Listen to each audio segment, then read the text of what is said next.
Je n'ai jamais fait de vidéo sur Lewis Hamilton en particulier.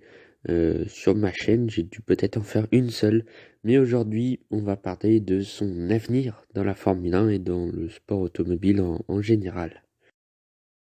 C'est l'année dernière, pour la toute première fois de sa carrière, qu'on a commencé à voir Lewis Hamilton en fin de carrière en Formule 1. Ce qui avant n'avait aucun sens vu que Mercedes était au top niveau et puis que Hamilton remportait les titres à la perle. Et puis encore avant chez McLaren, c'était beaucoup trop tôt, il était beaucoup trop jeune pour arrêter, donc c'était logique. Mais depuis cette année, on commence à se demander si Lewis Hamilton n'arrêterait pas sa carrière à la fin de l'année 2021. Puisque, comme vous le savez, la fin d'année 2020, en fin d'année 2020, il a signé très tardivement pour Mercedes pour cette saison. Il a signé un contrat seulement de 1 an, donc juste pour cette année 2021. Est-ce que le Britannique va continuer ou pas en Formule 1 en 2022? Est-ce que ce sera chez Mercedes? Est-ce que ce sera ailleurs? Euh, Tant de questions auxquelles on ne peut pas vraiment répondre actuellement. En tout cas, ce sera la clé des transferts de la saison 2022, clairement, puisque s'il part, eh bien, derrière, il va y avoir un gros turnover des baquets. On va commencer par George Russell, qui pourrait passer de la Williams à la Mercedes pour 2022, aux côtés de Bottas, qui du coup pourrait rester si Hamilton part. Puisque de toute façon, Mercedes ne renouvellera pas à 100% son line-up, c'est sûr et certain. Si Hamilton part, Bottas restera, ça c'est sûr et certain. En revanche, si Hamilton reste, ça va être plus compliqué pour Bottas. Revenons à Hamilton du coup. Si Russell part chez Mercedes, il faudra bien retrouver un remplaçant derrière chez Williams. Et derrière, il n'y a pas beaucoup de pilotes. Euh, Dans la Williams Driver Academy, on a Dan Ticktum qui est pas exceptionnel en Formule 2. On a Jack Aitken qui a fait déjà un Grand Prix pour Williams au Grand Prix de Sakir pour remplacer justement Russell qui était parti chez Mercedes pour remplacer Hamilton, comme vous le savez. Est-ce que Lewis Hamilton fera comme Michael Schumacher à son époque? Est-ce qu'il va quitter la Formule 1 cette saison pour revenir dans quelques années avec peut-être un peu plus de succès que le retour de Michael Schumacher? Parce que Schumacher était retourné enfin avait quitté Ferrari fin 2006, était revenu chez Mercedes en 2010, revenu en Formule 1 chez Mercedes en 2010, jusqu'en 2012 avant d'être remplacé justement par Lewis Hamilton, qui sont maintenant tous les deux septuple champions du monde. C'était une passe entre Schumacher et Hamilton entre 2012 et 2013, mais on ne savait pas à l'époque que les deux allaient se retrouver avec 7 titres de champion du monde. À l'époque, Lewis Hamilton, quand il a remplacé Schumacher, il avait un seul titre mondial, c'était en 2008. Donc on ne voyait pas en lui le futur Schumacher euh, de maintenant, qui dominait tout le monde. Fin, fin 2020 à peu près, au début 2020 je crois, je sais plus trop, en tout cas dans l'année 2020, on a eu une rumeur comme quoi Lewis Hamilton pourrait partir chez Ferrari pour remplacer Vettel. C'était pour cette année, mais évidemment ça ne s'est pas fait. La Ferrari est beaucoup trop, elle est pas du tout compétitive. Hamilton ne serait jamais allé là-bas pour 2021. Est-ce qu'il pourrait passer pour 2023? Est-ce qu'il pourrait faire une année sabbatique pour revenir pour arriver chez Ferrari en 2023? Puisque pour 2022, les deux baquets sont verrouillés par Charles Leclerc, qui est en contrat jusqu'en 2024, et Carlos Sainz jusqu'en 2022. Est-ce qu'il pourrait remplacer Sainz par Hamilton, sachant qu'à côté c'est Charles Leclerc, c'est pas non plus n'importe qui, c'est quand même un bon pilote.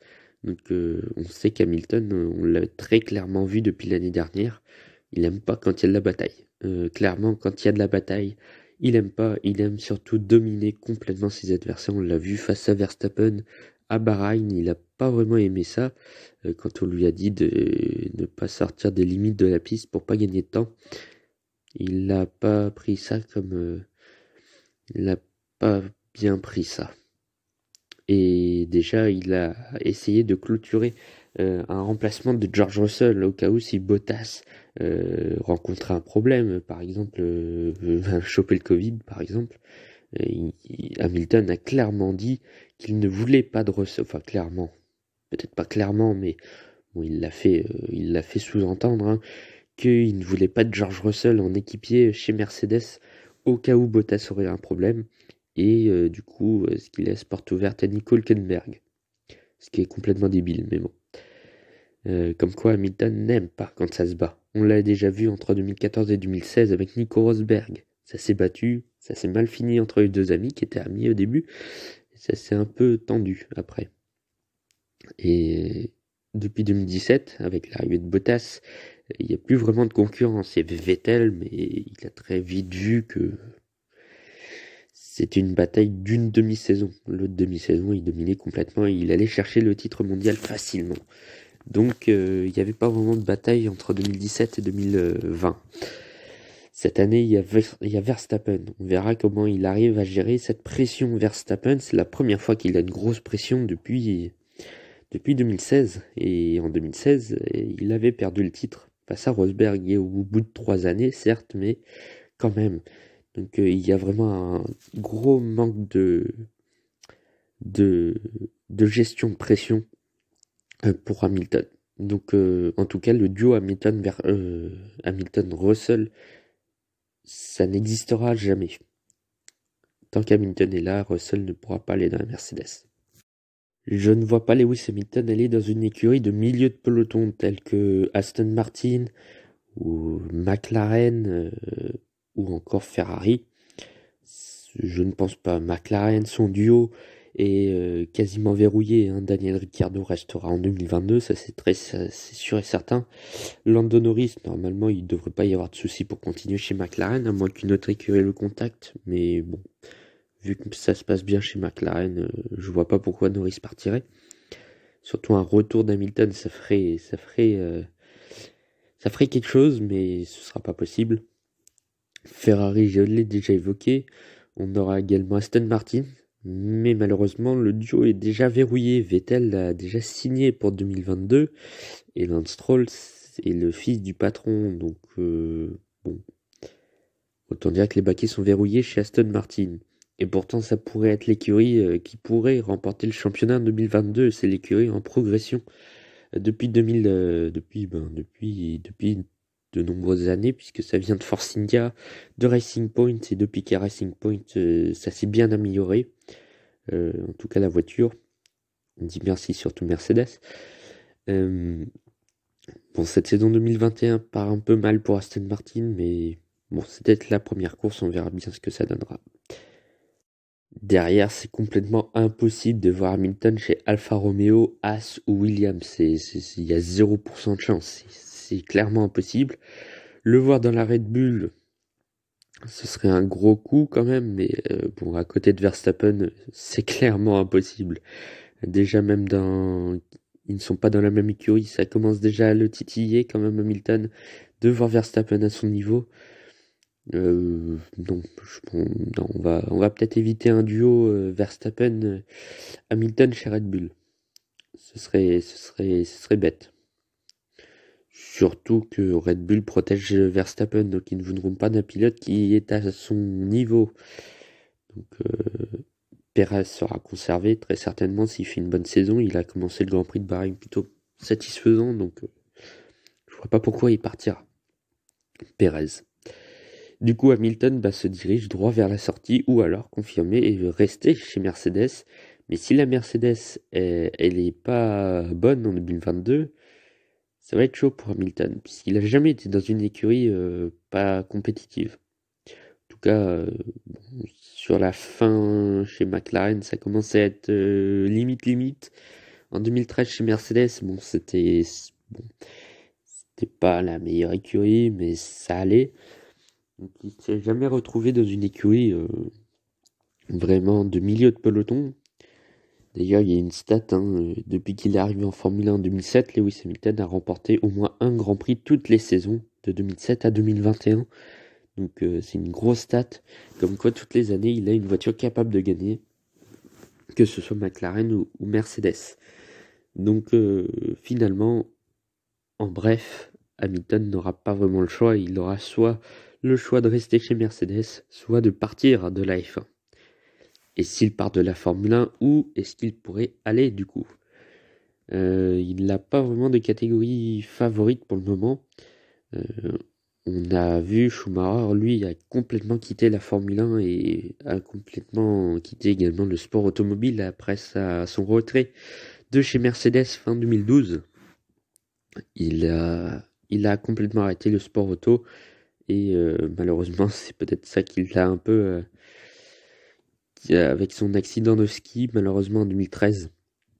Donc, il aurait peut-être continué le sport auto, il aurait peut-être pas eu cet accident de ski. Bon, c'est dommage, mais bon. Pour moi, clairement, Hamilton n'irait nulle part. Je pense que s'il arrête la Formule 1, il arrêtera le sport automobile. À mon avis, c'est quelqu'un qui fait le sport surtout pour l'argent. Bon, je le vois pas en endurance. Ça m'étonnerait vraiment. C'est pas quelqu'un qui ira dans n'importe quelle écurie. Il voudra forcément une écurie compétitive. Je le vois pas partager un volant avec d'autres pilotes en endurance. Ça m'étonnerait. En formule électrique, il n'a pas donné son feu vert. Il y a une compétition peut-être qui pourrait aller, c'est l'Extreme E, la nouvelle catégorie électrique. Il a son écurie d'ailleurs en Extreme E, la team Lewis Hamilton, comme Jenson Button qui a son écurie, ou Nico Rosberg surtout, qui a remporté la première manche de l'Extreme E ce week-end. Donc, enfin le week-end dernier. Donc peut-être qu'il ira conduire sa propre voiture, c'est possible. Mais je vois vraiment que là, en WRC ou au Dakar, je le vois pas du tout là-bas. Donc il n'y a pas vraiment d'issue pour Lewis Hamilton. La fin approche en tout cas, et il s'est fait avoir dans son propre piège. C'est vraiment son propre piège de devenir le meilleur pilote d'automobile de l'histoire de sa génération. Dans sa génération, c'est clairement le meilleur pilote de l'histoire dans les années 2010-2020. Mais en tout cas, du coup, il n'y a plus beaucoup d'issues possibles. Il a 36 ans. Il reste encore beaucoup de... Il peut encore faire du sport automobile, hein, il n'est pas très âgé. Mais malheureusement, dans les petites écuries, il n'ira pas, comme pourrait le faire, comme Daniel Ricciardo l'a fait, en passant de la Red Bull, qui a une top team, à Renault, qui était une écurie de milieu de peloton. Il l'a fait parce qu'il n'était pas le meilleur pilote de l'histoire de la F1 des années 2010. Hamilton, lui, c'est clairement le meilleur, donc il n'y a pas beaucoup d'issues possibles pour le Britannique pour 2022, à part de rester chez Mercedes. Et du coup, bah, de bloquer George Russell, puisque du coup, Bottas devrait rester, puisque Hamilton ne veut pas de Russell dans la Mercedes. Il a beaucoup trop peur de l'autre Britannique. En tout cas, on va voir sa bataille avec Verstappen, ce que ça va donner cette année.